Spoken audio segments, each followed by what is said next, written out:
People are often thinking of creative ways to save. They're really usually thinking about this in terms of the short term, but we don't want to lose sight of those long-term savings like retirement or buying a home or maybe education.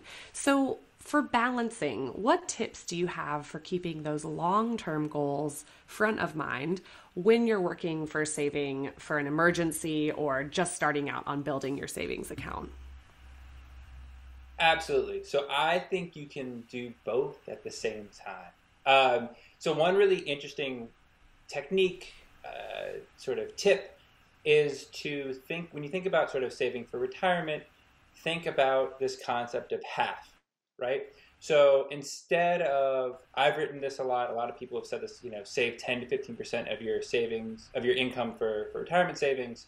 And that, that's a good piece of advice. It sort of makes sense for a lot of people, but it's also sort of incomplete because it can, as you sort of make more money, and you get used to making more money and you're spending that money, you're spending 85% of all your raises, you're increasing your lifestyle, right? You're sort of getting used to like nicer stuff.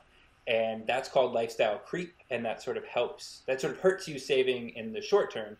It also hurts your retirement because when you retire, what you're trying to do is replace the amount of spending you did when you were working. So if you're spending more, that means you have to replace more of that money. So one thing that you can do, that your audience, your lovely audience can do, is save half.